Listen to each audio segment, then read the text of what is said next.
everyone. Thanks so much for joining me here today as we get to talk about one of my favorite subjects, comic books. My name is Jose. I love comic books. I love talking about them. I love sharing them with you. Feel free to follow me on social media if you would like. Links are in the description below. I've also posted a link to the DC fans, or I'm sorry, the Marvel fan site, where there's character synopsis and bios for the story we're about to look at. So, Thor 367 from 1986. It's a bit of a sad one, not because the story itself is sad, but because it's Walter Simonson's last issue as artist. Now, he doesn't ink this issue, he will only pencil it. He will remain as writer for about 15 more issues or so. 382. So, well, 17. Nah, I don't know. I don't do math. So, it's Sal Buscema will take over, who's a fine artist, but he's no Walter Simonson. So, he will continue doing the covers. And so, here we go. We see this cover here with Curse choking on Balder. So at one time I said I was going to do the Balder the Brave limited series. I just never got around to it, so I never did it. But this is at the end of the Balder limited series. Is essentially 4 issues, but the first issue takes place before our heroes ended going to hell and rescuing the humans. And then the other 3 were then running after that. So this is after the end of the Balder the Brave. This is Carnilla, who has short hair. Her hair had been cut as a form of trying to embarrass her. I think the elf. I don't think it was the elves. I forgot who had her. Frost giants, maybe. So this is Carnilla here. This is Nornkeep, the castle of the Queen Carnilla in the land of Nornheim. She's saying goodbye to Balder the Brave, noblest of all the gods of Asgard. He has been called home to assume the mantle of liege lord of the Golden Realm itself. So he's going to be the new king. I have every issue from 337 on a playlist. I'm going to be covering all of Walter Simonson's run of Thor, and even a little bit past it, probably till issue 300. So we still got ways to go before we get to issue 300, and then we'll probably move on a little bit before we get into the 90s stuff. So if you listen closely enough, you may be able to hear the sound of a heartbreak or two. So Carnilla says, "Take my ring that Balder might remember his Carnilla and know that wherever he is, her heart is with him." And so you can see here her putting a ring on it. Here Simonson is writing and penciling, and he's got 2 inkers, including himself. So it does look like he'll do one or another. But starting next issue, like I said, Sal Buscema takes over. Walter Simonson will do one more issue where he will pencil, and I believe Sal Buscema will ink that issue. So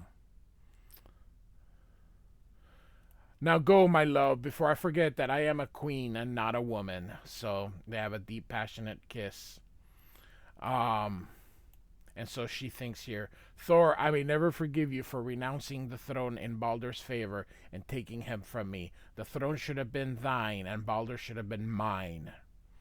So, as you can see here, you've got Balder leaving. And it says here, for more, see the the Brave Limited series, which we unfortunately did not cover. I just ran out of time. I do all these videos and trying to keep stuff. It just I'm one dude, so can't get to everything. So But you can go into that um, Marvel fan site and get a plot synopsis of everything that happened in there. So now we're down in Asgard here. Meanwhile, at the end of the road Balder rides stands the city of Asgard, home of the Norse god, where in his great hall of Bilskirnir, I'm probably butchering that name, the god of thunder reflects upon the past and ponders the future. So the air is laden with menace this morning. It feels almost as though Odin himself were riding the black sky upon his eight-legged steed Sleipnir. So much has changed since my father vanished, or perhaps everything is still the same and I have changed. And so we're going to get a bit of a recap here. Father Odin would have blessed my journey into hell there to save the souls of a handful of mortals. I fought the death goddess Hela and won the battle at the cost of my face. Surely my father would have approved. So we have covered, like I said, I have covered all of Simonson's run so far, except for the Balder the Brave limited series, which he does write and Sal Buscema does the art, but he would have looked with favor upon my latest decision to give up the golden throne to Balder, that I might still walk the mean streets of earth. Have I been truly wise or betrayed the heritage of my father? So many questions, so few answers. We are not looking at his face. It has just been revealed that it is hideously scarred, but we're still not being shown his face. Perhaps only the Lady Sif could tell me. I, who should have fallen on my knees and begged forgiveness for the wrongs I did her. Would she not see beyond the face and read my heart? Yet who knows what she would read there. When last I saw her, I was sharp and bitter. Perhaps when the coronation is over and I leave Asgard, it may be best if I do not see her again before I go.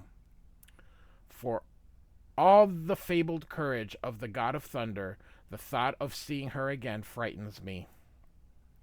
And every mirror in Bilskirnir regards me with familiar eyes embedded in the face of a stranger. So this is the first time we show Thor with a beard. So his scars, his beard is hiding the scars. Simonson doesn't do anything except show that the scars are or say that the scars are underneath his beard. By the way, if you have scar tissue, most of the time hair does not grow where you have scars. The hair follicles are dead. So he should have patches of beard, but hey, let's not overthink it. It's comic books. After all these years, I begin to resemble the storied thunder god of earthly legend, and yet though the face is different, am I not still the same god, he says. And so in another part of Asgard, we got Beta Ray Bill and Sif, who are in love with each other. And so Sif talks to Bill and says, I know not what to do, Bill. Where once Thor was as open as the dawn to me, he has become like a stranger now. I feel that I do not touch him. Okay. Could it be, milady, that he no longer touches you, says Bill. It's just, I'm trying not to laugh because I'm sure that's not how it's meant, but that is funny. Bill, she asks. Forgive me, milady, if I have spoken out of turn, but I must speak as my heart dictates now, for I must depart this land. My people are far away, and I shall return to them soon. I would be glad of company, more glad than I can say. And so they're kind of just there now silently here. 'Tis something I have thought much about already. Pray, Bill, let me think a little longer, as you wish, Sif, but I cannot wait forever. And she says, perhaps the time has come to leave Asgard behind at last and journey to the stars. But what cry is this I hear from the boulevard below? 'Tis the voice of Hogun the Grim. And so Hogan's riding a horse saying, "Awake, ye sleepers, arise as guardians. Our enemies are on the move," he says. So, and Thor comes out and says, "Hogan, what news? We have just ridden the long road from Nornheim, Thor." They were in the Balder the Brave's limited series also. "'Twould appear that the giants of Jotunheim are preparing for war against Asgard. Agnar has brought the word, and Balder has not yet returned." And so Thor looks at Heimdall and says, "Heimdall, do you hear?" "Every word, Thor," says Heimdall. "Then hurry to the high seat where Odin used to watch the workings of all the nine worlds. Too long have we neglected it. Sit there on with your sharp eyes, spy out the lands of giants, seek the sight of Balder the Brave, and bring us word." Man, poor Heimdall has to have a sad. I mean, that's all he does. "Thor wears the mantle of command well," says Heimdall as he is returning to wherever it is he needs to go to. "I wonder if if he was not too hasty in giving up the throne. To bow before one's father is the duty of every son," he says. "To bow before a friend, that is something that is sometimes difficult. At last I have reached the high seat." So it must have been the top of that mountain here. "Now shall the sharp eyes of Heimdall pierce the veil between the worlds, till beyond all horizons I see the giant the giant kingdom of Jotunheim. But what is this?" he asks. "The castle of Utgard. Loki is no more than melted ice. And the giants themselves, they are only tiny shadows of their former greatness, skunk to the size of dolls. And far away through the gates of Nornheim rides Balder the Brave. On the road to Asgard, shining Balder has triumphed over our enemies.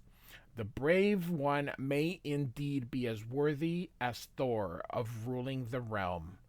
Odin grant that the two such champions can remain friends when there is a kingship between them they cannot share." So, we'll see how that goes. Meanwhile, on the edge of Asgard, other colder eyes regard the figure of Balder as he rides for home and kingdom. And Loki says, or thinks, "Unbelievable. Not only has Balder bested the forces of Utgard, Loki, he has sent Karnilla behind him to take the throne. How disappointing. I should have thought love meant more to him than that. Ah, well. If I must, I must. The time has come to act." Love this panel here of Loki just with the arm raised like that, and that is so cool. And so Loki, you can see here, he is calling out this Uglitha, and she says, "Who calls Uglitha from her rest?" And then pauses. "Oh, it is you, my lord Loki. How can I be of service to the Father Allies?" And Loki says, "Do not play with games with me, Uglitha. I know quite well that you have not been sleeping all this time. Fortunately, I approve of the way in which you earn your living, so I am sending a little present for you and your family. You would do me a great favor by accepting it. Now listen closely." And a few moments later, "My lord, someone enters the chambers behind you." And Loki's like, "What?" And this is the Enchantress sister, Melody. Lorelei. But she went by Melody. And I've covered the entire thing. Like I said, I have covered everything from the beginning of Simonson's run until now, and I do have a playlist with that. So Lorelei says, "Loki, my love, I was wondering." And Loki snaps at her and says, "How many times have I warned you to stay out of the Chamber of Sorceries when the door is closed?" Snaps Loki. "Learn this, and learn it well, Lorelei. If you displease me again, you shall suffer for it." And she's like, "Oh no, my lord. Now make yourself useful for a change instead of merely ornamental, and bring me something to drink now." And he throws this book at her. And here we can see Malekith in the background. And she's like crying here, sob, sob, sob. And so Malekith comes out and says, "Come, come, this will never do, my dear. What seems to be the problem?" And of course, she's under an enchantment as well from the enchantress. What she tried to do to Thor, she did to her, and she's in love with Loki. But of course, Loki doesn't reciprocate because he's not enchanted, but she is. So, and she says, "It is Loki. I love him so, and he treats me as if I were a serving maid. I think he's getting bored with me. That's never happened before, and I don't know what to do." And Malekith says, although we're not showing it, we know it's him. He says, "You're in luck, my dear. I have the very remedy for your problem." And she goes, "You do?" And Malekith says, "Most certainly. As you may know, the elves and fairies of Britain were closely associated with the legendary figures of King Arthur and his round table. And I have with me here a small cordial of the very love potion over which Isolde and Tristan swore their eternal fealty. A few drops of this in your lover's drink, and he'll think of no one else again. Oh, but no, no, don't thank me now. The look of happiness I shall see in your eyes will be thanks enough," says Malekith. So, of course, she brings it to him and says, "Here, my lord Loki, you certainly took long enough, Lorelei. I think perhaps we ought to talk about your future in the life of Loki. But first, a toast to a certainly sorry. But first, a toast. You certainly have been the most beautiful creature to grace this hall in many years. More's the pity that we must soon terminate our arrangement." And she says, "Then I have obtained the cordial just in time. I wonder how long before it takes effect." And suddenly, oh, and gack. And then they're both collapse here. And Malekith says, "Oh, well done, my dear. Very well indeed. I have great plans for the coronation of Balder, and this will set them up very nicely. I must remember to toast Thor with some other cordial eventually for not taking the throne of Asgard and making the destruction of the Golden Realm that much easier." So, and so outside of the city of Asgard, the great stage grows rapidly under the skilled hands of craftsmen. As preparations for the coming coronation catch fire, another vessel of Mordor Larson. We need to check on the shipment of seasoned oak from the troll woods, and bring along a cask of mead when you come back. And so, below the great stage, 'tis a pity the news about the frost giants was only a false alarm. Guarding a construction site is hardly fit occupation for a warrior. Who in the nine worlds would want to harm Balder the Brave?" And then he hears something and says, "What?" "In the shadows, some darker shade that seeks to avoid the light.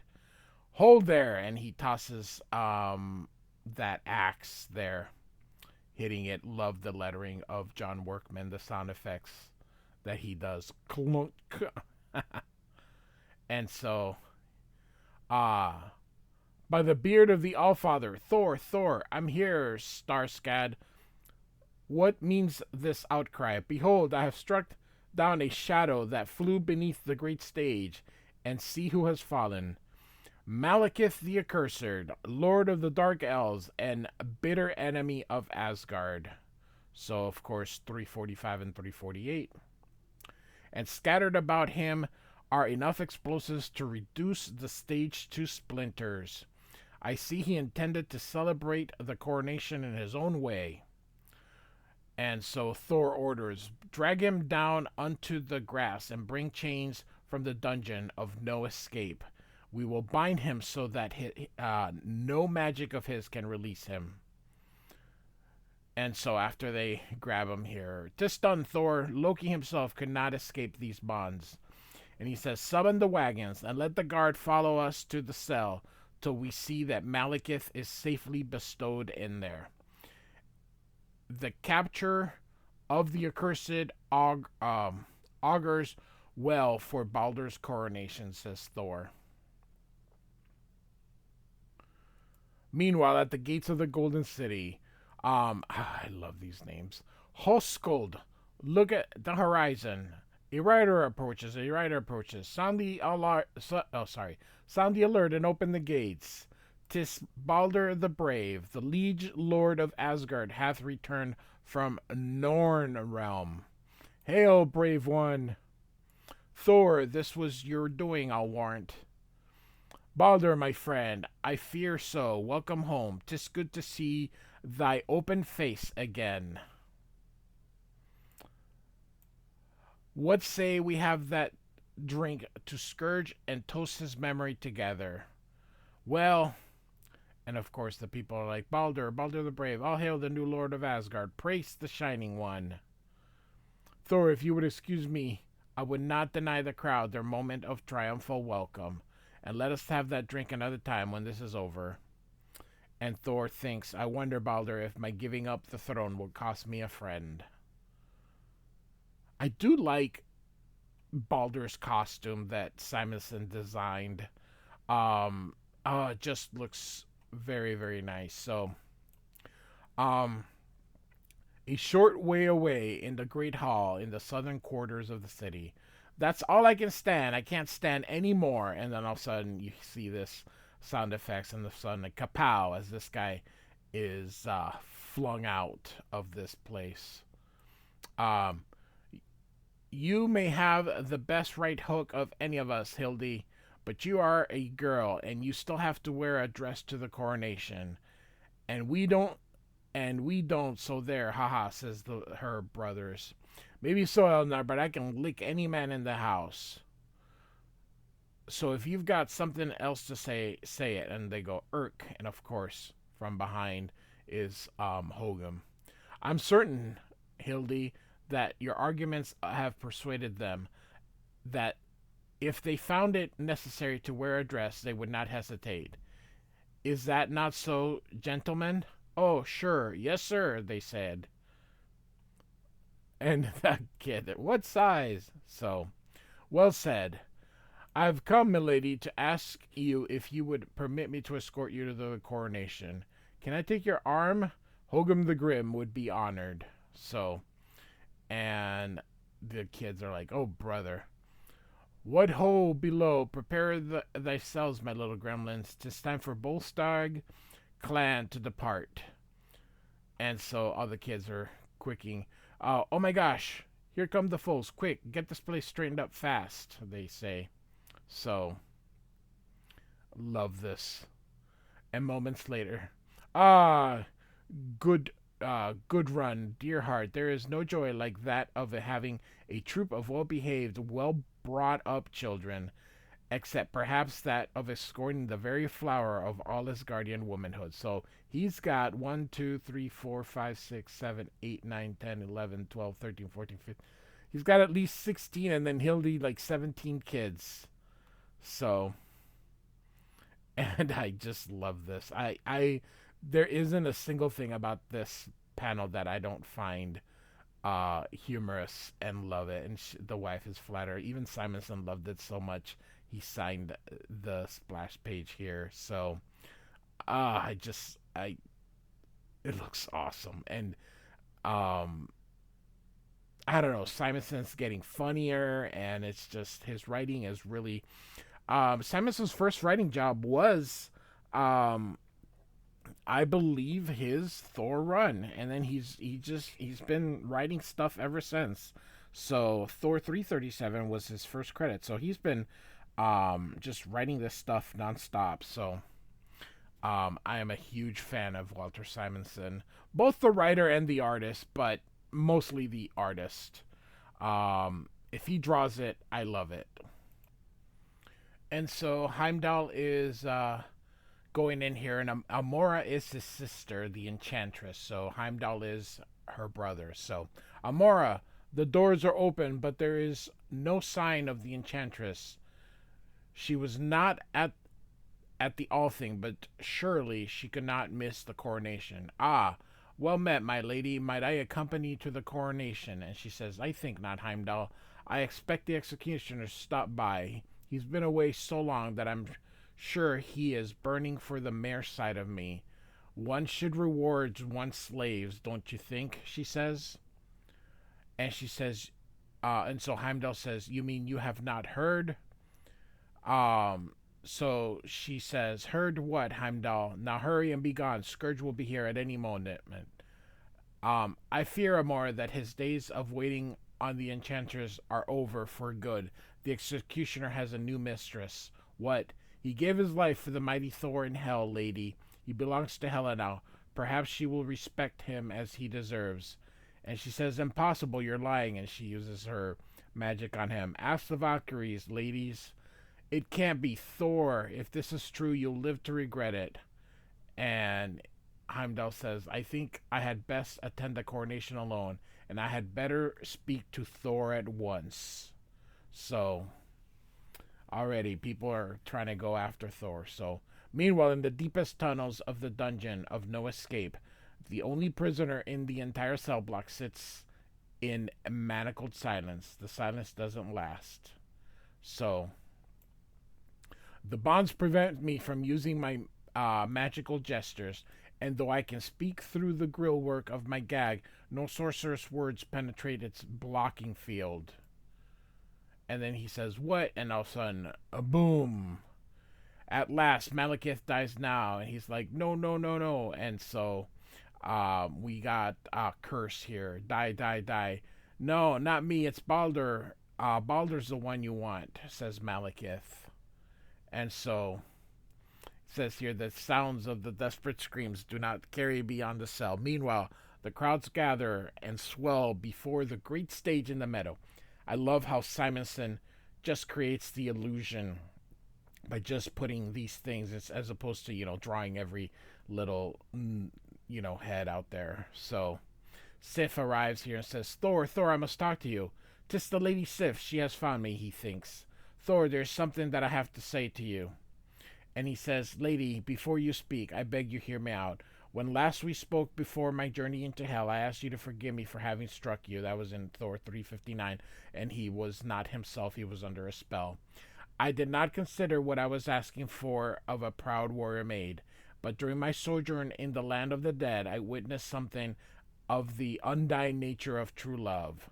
I saw there revealed love's unselfish qualities, which I had forgot, and I was filled with wonder that love should survive in that desolate place. Lady Sif, I beg you to forgive me, and if you cannot find it in your heart now, I will wait till the end of time to receive it. And she says, Thor, I hardly know what to say. And then she thinks, how can I tell him that I've decided to leave Asgard with Beta Ray Bill and journey to the stars? And she hears, how touching, how romantic. I look for Loki and find this tender scene instead. And she says, Lorelei, you would be well off, darling, to leave this unfortunate fool behind and follow your alien lover. This one can bring happiness to no one. And you, Thor, I can hardly bear to look at you. If you had stayed with me, you would still be beautiful instead of hiding a ravaged face beneath a beard that fools no one. And you would have been king as well. Do you think I'd have let you give a throne away to anyone? Now you are apathetic, skulking and alone. To the coronation that should have been yours, she says. And Sif is annoyed here. But for Thor's courage, a lot of innocent souls would have languished in hell forever.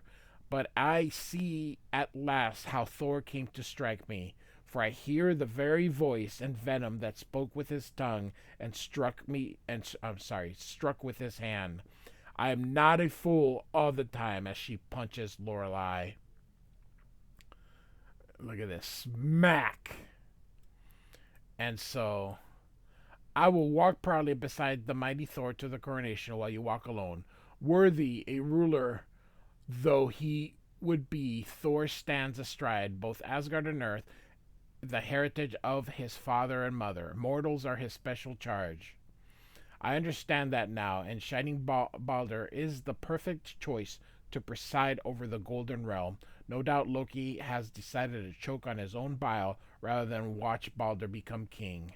And Thor says, I thank thee, Sif, for reminding me that the journey to Hel was worth the price. As for you, Lorelei, you have chosen my stepbrother. Bear in mind that the old adage, as ye reap, so shall ye sow. May it not become thine epitaph. And you can see here's Bill kind of watching this thing. So he's probably thinking Sif has made her decision. So a short time later here. So this person here is going to give Balder a scepter. The people are rejoiced. And here's Balder now. So Balder kind of speaks to the people and tells them, he's going to do his best and all that kind of stuff. And suddenly he goes, what unseemly noise is this that distracts the crowd at this great moment? And Thor says, Agnar, can you see? Some disturbance among the royal guards, my lord. Methinks that some warrior has been overzealous in his celebration of this momentous occasion. And suddenly here comes Curse, just plowing through everyone. And they're like, we cannot hold him. My lords, retire. He has a strength of 1,000 warriors. And so he's heading toward Balder. And Thor, of course, recognizes Curse with a K. And he says, he has returned, Agnar to my side, says Thor. Thor says, stay back, Curse. Thor pledges his life to stand between thee and thy prey. And so,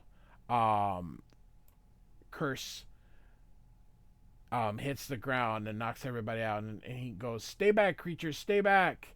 And then he grabs Balder here and suddenly just chokes. And then snap, breaking his neck. My Balder, my lord, would that my living eyes had been torn from my face, ere I had seen the sight. Balder the brave is dead.